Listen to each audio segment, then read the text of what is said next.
Situada à beira do encantador lago, sempre azul, com seus cais floridos e suas colinas verdejantes, Genebra é um local ideal e aprazível para um veraneio. A parte velha da cidade ostenta vestígios do passado opulento, enquanto que os bairros modernos, bordejando as duas margens do lago, oferecem ao forasteiro repouso e diversões de toda espécie, graças aos seus luxuosos e confortáveis hotéis, aos seus elegantes estabelecimentos comerciais, às suas praias, aos seus campos de tênis e de golfe e às suas amplas esplanadas. Agora, diante do edifício sede da ONU, procuremos esquecer os demais aspectos desta grande e festejada metrópole e busquemos concentrar-nos nos grandes problemas que afligem a humanidade no momento atual, pois aqui realizar-se-á a esperada Conferência de Desarmamento, da qual o Brasil teve a honra de ser convidado a participar ativamente como um dos países não alinhados militarmente.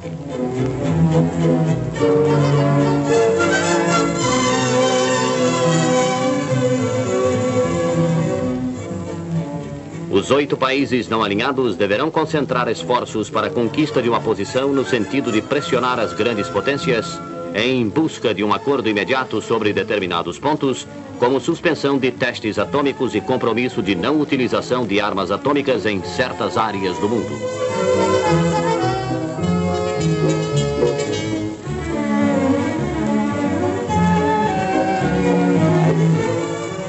O Brasil teve voz ativa na Conferência de Desarmamento, realizando um trabalho de aproximação dos 2 grandes blocos militares e nunca exacerbando posições polêmicas.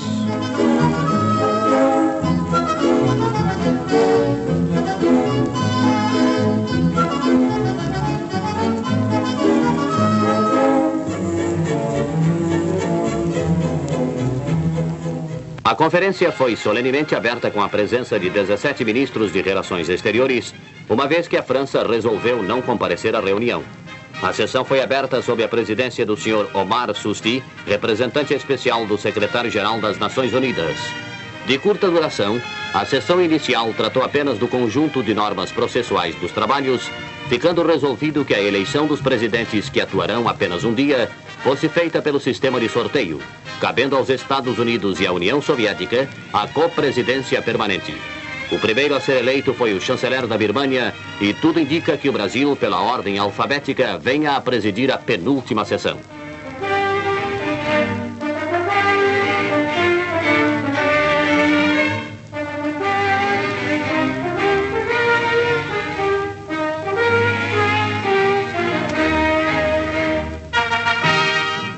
Neste mesmo dia, o ministro Santiago Dantas do Brasil mostrou-se verdadeiramente impressionado com o clima de boa vontade existente entre os principais integrantes da conferência e acentuou que todos estavam perfeitamente integrados no seu importante papel na presente conjuntura mundial.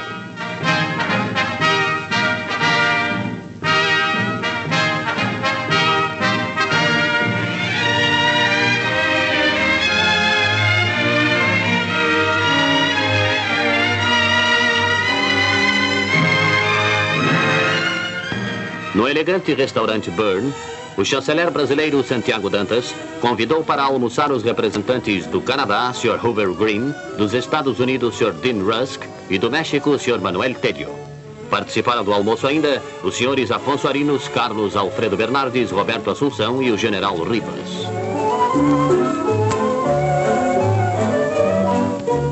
Em importante pronunciamento na Conferência de Desarmamento, o ministro do Exterior do Canadá, Sr. Hoover Green, havia anunciado em relação à suspensão dos testes nucleares posição idêntica à do Brasil. Já nesta ocasião, a imprensa mundial saudava o discurso do chanceler brasileiro como o mais importante pronunciamento de até então na conferência.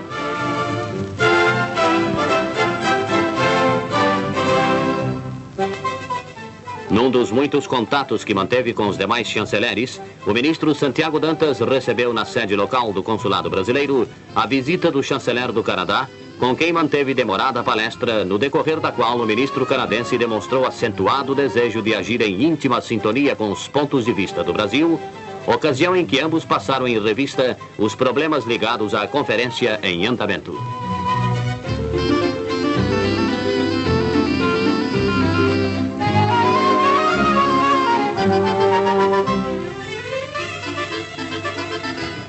A Ainda à sede do Brasil em Genebra, o nosso chanceler recebeu a visita do diretor-geral do GATT para trocar pontos de vista sobre esta organização internacional.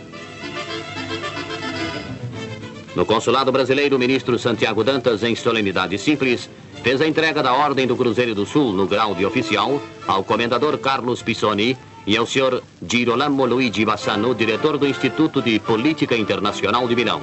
Ao entregar as comendas, o chanceler brasileiro ressaltou os motivos que levaram o governo brasileiro a distinguir os homenageados. Em agradecimento, falou o comendador Carlos Pisoni, enaltecendo a nossa pátria.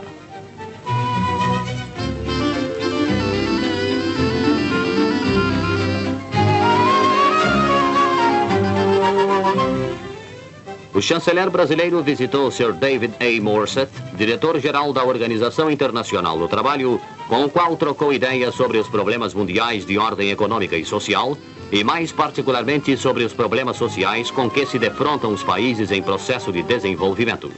O Sr. Dantas visitou as dependências daquela organização, sendo esclarecido nos seus vários aspectos.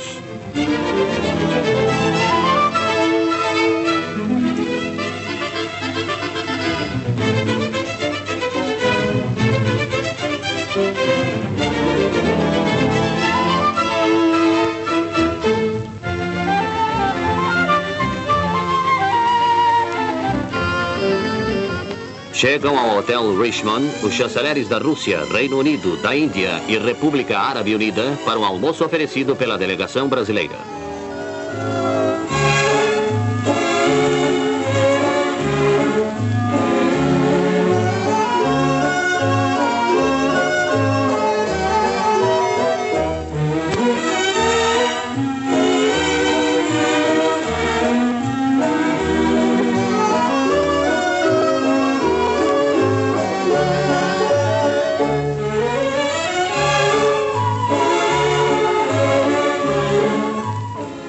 Nestas reuniões mais informais, os participantes da Conferência Mundial de Desarmamento buscavam um ambiente mais propício a uma troca mais ampla de pontos de vista, sem as naturais polêmicas que se estabelecem em plenário.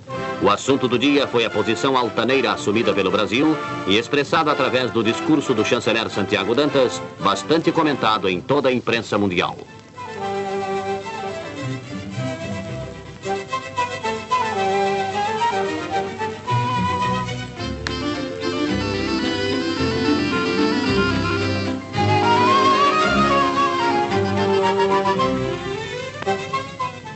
Recebendo inúmeros convites para conferências, o chanceler brasileiro dirigiu-se a Paris, sendo recebido pelo embaixador Carlos Alves de Souza. A visita prendia-se a interesses dos dois países irmãos.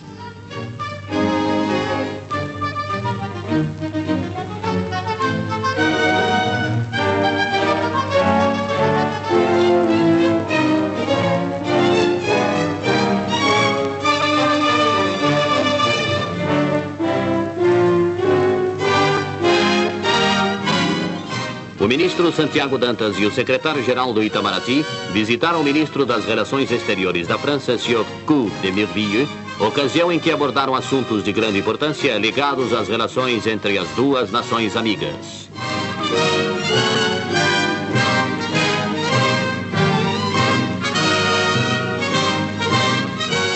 A entrevista entre os dois chanceleres foi das mais promissoras e certamente em muito influíram no melhor entrosamento entre Brasil e França. No jogo arriscado das grandes potências, os países como o Brasil representam a voz da consciência humana que clama pelo fim desta loucura armamentista.